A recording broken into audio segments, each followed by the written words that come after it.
வாழ்க வையகம், வாழ்க வையகம், வாழ்க வளமுடன். குரு வாழ்க, குருவே துணை. பிப்ரவரி 23. இன்றைய வேதாத்திரிய சிந்தனின் தலைப்பு பூஜ்யமும் பூஜ்யரும்.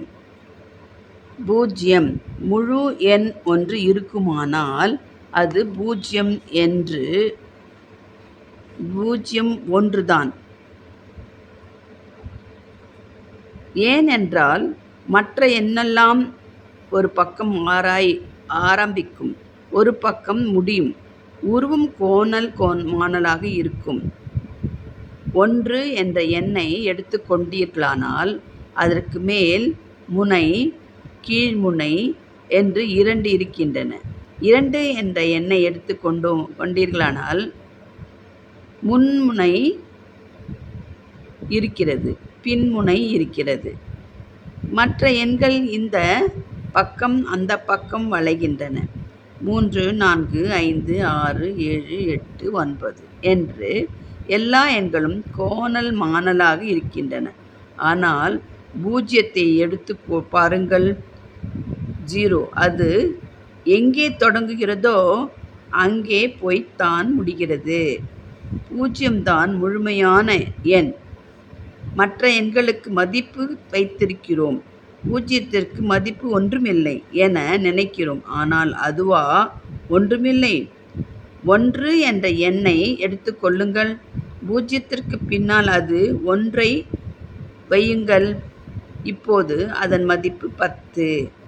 பூஜ்யமோ ஒன்றுமில்லை. ஒன்றுமில்லாததை மதித்து அதற்கு பின்னால் 1ஐ வைத்தால் அதன் மதிப்பு 10 ஆகிவிட்டது. பூஜ்யத்திற்கு ஒன்றுமே இல்லாத போதும் பூஜ்யத்தை அலட்சியப்படுத்தி 1ஐ முன்னால் போட்டால் 1இன் மதிப்பு 10 அதாவது 0.1 என்றாகிறது. அதுபோன்று நிறைவானவன் அதாவது இறைவன் நிறைவானவன், தனக்கென்று தனி மதிப்பு இல்லாதவன். யார் அவனை சேர்ந்தார்களோ அவர்களுடைய மதிப்பை உயர்த்த கூடியவன். யார் அவனை சேர்ந்தார்களோ அவர்களுடைய மதிப்பை உயர்த்தக்கூடியவன். யார் அவனை அலட்சியம் செய்து ஒதுக்கி இருக்கிறார்களோ அவர்கள் 10ல் 1ஆக ஆகிவிடுகிறார்கள். இறைநிலையை மதிப்பவர்கள் இந்த இறைநிலை அளவுக்கு உயர்வார்கள். இறைநிலையை உணர்ந்து அதை மதிப்பவர்களை பூஜ்யர் என்பார்கள். அருட்தந்தை. வாழ்க வளம், வாழ்க வையகம், வாழ்க வளம்.